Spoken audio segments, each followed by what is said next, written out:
साथ संगत जी, प्यार से कहना धन निरंकार जी। स्वागत है आप सभी का हमारे चैनल यम वनस पर। इस वीडियो की शुरुआत करने से पहले दास आपसे हाथ जोड़कर एक संभावपूर्ण निवेदन करना चाहता है। हमारा उद्देश्य आपके जीवन में सकारात्मक शांति और प्रेरणा का संचार करना है। साथ संगत जी, हर रोज हम आपके लिए एक नई प्रेरणादायक वीडियो लाते हैं। इस वीडियो के माध्यम से हम आपके जीवन में आत्मविश्वास, शांति और प्रेरणा का संदेश पहुंचाना चाहते हैं। साथ संगत जी, आपसे निवेदन है कि कृपया हमारे चैनल को लाइक और सब्सक्राइब करें और नोटिफिकेशन को ऑन करें, जिससे कि आप किसी अनमोल साखी, सत्संग या संदेश से वंचित न रहे। आज की कहानी का विषय है साथ संगत जी। साथ संगत जी, आज हम सब मिलकर एक ऐसे गहरे सवाल पर विचार करने जा रहे हैं जो सदियों से इंसान के मन में उठता रहा है। वो सवाल है, ईश्वर निरंकार या साकार? क्या वो किसी रूप में, किसी आकार में बंधा है या वो हर रूप में, हर आकार से परे है? यह सवाल सिर्फ एक दार्शनिक प्रश्न नहीं है, बल्कि यह हमारी भक्ति, हमारी आस्था और हमारे जीवन जीने के तरीकों को भी दिशा देता है। साथ संगत जी, दुनिया को देखे तो कोई पत्थर में ईश्वर को पूज रहा है, तो कोई तस्वीरों में, कोई मूर्तियों में, कोई उसे ऊपर आसमान में ढूंढ रहा है, तो कोई अपने बनाए हुए धार्मिक स्थल में। साथ संगत जी, सब अपनी अपनी श्रद्धा से, अपने अपने तरीके से उस परमात्मा को रिझाने की कोशिश कर रहे हैं। लेकिन साथ संगत जी, हम कितने भाग्यशाली हैं कि हमें सदगुरु की कृपा से वो दिव्य दृष्टि, वो ज्ञान मिला है जिसने हमारे सारे भ्रम, सारे संशय मिटा दिए हैं। सदगुरु ने हमें बताया है कि जिसे तुम बाहर ढूंढ रहे हो वह तो कण कण में बसा है, वह तो तुम्हारे अंदर ही मौजूद है। साथ संगत जी, हमारे धर्म ग्रंथ भी इसी सच्चाई की ओर इशारा करते हैं। वेदों में कहा गया है, एकम सत विप्रा बहुधा वदंती, अर्थात तत्व एक ही है, जिसे ज्ञानी लोग अलग अलग नामों से पुकारते हैं। यह एक ही सत्य है। क्या यह यही निरंकार है? तो एक ऐसी शक्ति है जिसका कोई आकार नहीं है, कोई रूप नहीं है।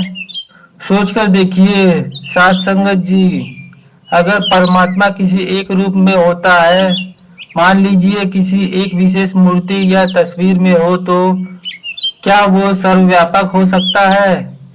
क्या वह एक ही समय पर आपके घर में, मेरे घर में और दुनिया के हर कोने में मौजूद हो सकता है? नहीं। वह साकार रूप में प्रकट हो सकता है, लेकिन उसका वास्तविक रूप तो निरंकार ही है। जैसे पानी, पानी का अपना कोई आकार नहीं होता। आप उसे गिलास में डालें तो वह गिलास का आकार ले लेता है, लोटे में डालो तो वो लोटे का, और नदी में हो तो वो नदी का रूप ले लेता है। पर असल में पानी क्या है साथ संगत जी? वो तो आकार ही है, निराकार है। ठीक इसी तरह यह परमात्मा या निरंकार दातार हर कण कण में, हर जीव में समाया हुआ है, पर खुद किसी आकार में बंधा नहीं है।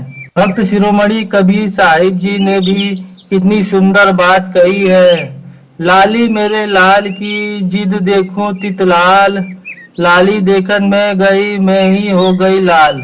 इसका अर्थ क्या है साथ संगत जी? उस परमात्मा यानी लाल की चेतना, उसका नूर हर जगह फैला हुआ है। मैं जहाँ भी देखता हूँ मुझे वही नजर आता है, और जब मैं उसे देखने और जानने निकली तो मैं खुद भी उसी के रंग में रंग गई। यहाँ कबीर साहिब किसी साकार रूप की बात नहीं कर रहे हैं, वह उस सर्वव्यापी निरंकार सत्ता की अनुभूति की बात कर रहे हैं। एक बार एक शिष्य ने अपने गुरु से पूछ लिया, गुरुजी, भगवान कहाँ रहते हैं? उनका रूप कैसा है? गुरु मुस्कुराकर और शिष्य को एक मुट्ठी नमक देकर कहा, जाओ इसे इस पानी के गिलास में घोल दो।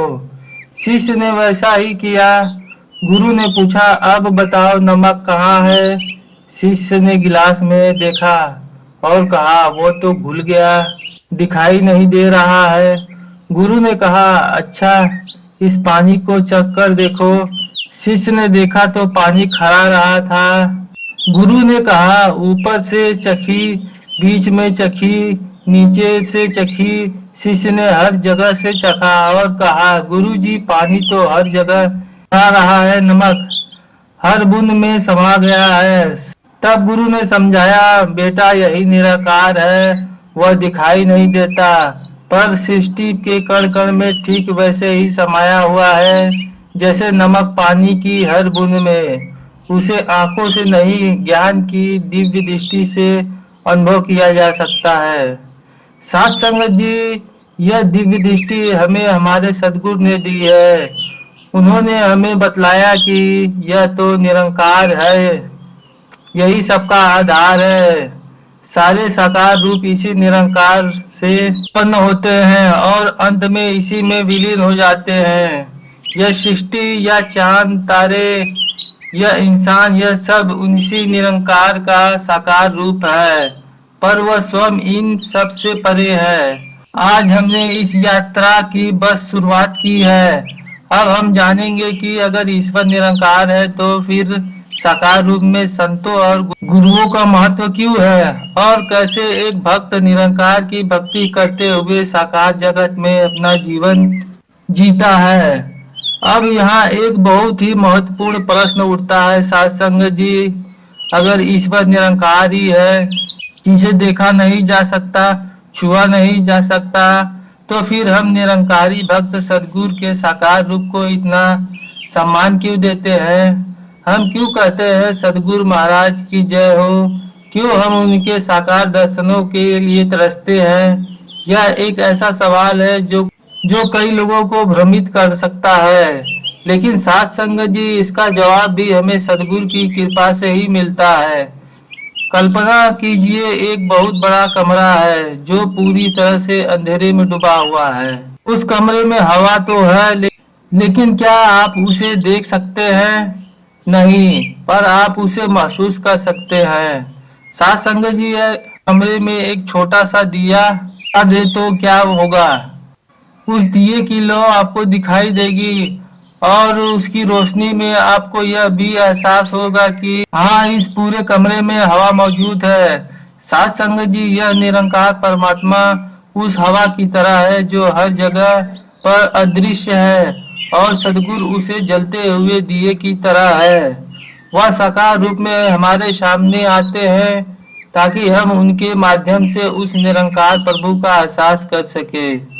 सदगुरु वह खिड़की है जिससे हम उस अनंत निराकार परमात्मा का नजारा देख पाते हैं। अतावाड़ी में सांसा बाबा साहब सिंह जी ने कितनी सुंदर व्याख्या की है। साथ संगत जी, गुरु की मूरत मन विच त्याओ जो निरंकार दा रूप है, इस दे अंदर वास है उसदा जो सबदा पालनहार है। भावार्थ है साथ संगत जी, गुरु की साकार मूर्त का ध्यान अपने मन में करो, क्योंकि यह साक्षात निरंकार का ही रूप है। इसी साकार रूप के अंदर उस निरंकार का वास है जो सबका पालनहार है। सदगुरु का साकार शरीर हमें यह समझाने आता है कि निरंकार से जुड़ना कैसे है। अगर सदगुरु ना हो तो हम निरंकार की बातें तो करते रहेंगे, लेकिन उसे अपने जीवन में अनुभव कैसे करें, यह कौन सिखाएगा? साथ संगत जी, यही बात हमें दूसरे धर्म ग्रंथों में भी मिलती है। बाइबल में भी कहा गया है कि no one has ever seen God but the one and only son who, अर्थात परमात्मा को किसी ने नहीं देखा है, पर उसके पुत्र जो स्वयं उसके सबके करीब है, उसी ने उसे प्रकट किया है। यहाँ पुत्र का भावार्थ है उस प्रकाश पैगंबर या सदगुरु से है जो समय समय पर धरती पर आकर उस अनदेखे परमात्मा का ज्ञान करवाते हैं। साथ संगत जी, सोचिए आपको बिजली की शक्ति का उपयोग करना है, बिजली तो तारों के अंदर बढ़ रही है, वह निराकार है, दिखाई नहीं देती। क्या आप सीधे तार को पकड़कर की शक्ति ले सकते हैं? नहीं, ऐसा करेंगे तो झटका लगेगा, हानि होगी। आपको एक माध्यम चाहिए, एक बल्ब, एक पंखा या स्विच बोर्ड। यह बल्ब साकार है।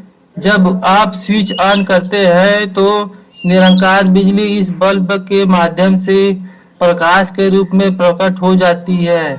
साथ संगत जी, ठीक इसी तरह सदगुरु निराकार के ज्ञान के बिना साकार की भक्ति अंधी है, और साकार सदगुरु के बिना निराकार का ज्ञान केवल एक कोरी कल्पना है। हमें सदगुरु की कृपा से यह दोनों पहलू मिले हैं। साथ संगत जी, आइए हम अपने सदगुरु को, इस निरंकार दातार का हर स्वास्थ्य में शुक्राना करें कि हमें यह अनमोल ब्रह्म ज्ञान मिला है, और इसे केवल बातों तक सीमित न रखकर अपने कर्मों में, अपने व्यवहार में, अपनी पूरी जिंदगी में उतारे। साथ संगत जी, सबका भला हो, सबका सुख पाए। इन्हीं वचनों से दास वाणी को विराम देते हुए प्रेम और सत्कार से बोलिए धन निरंकार जी।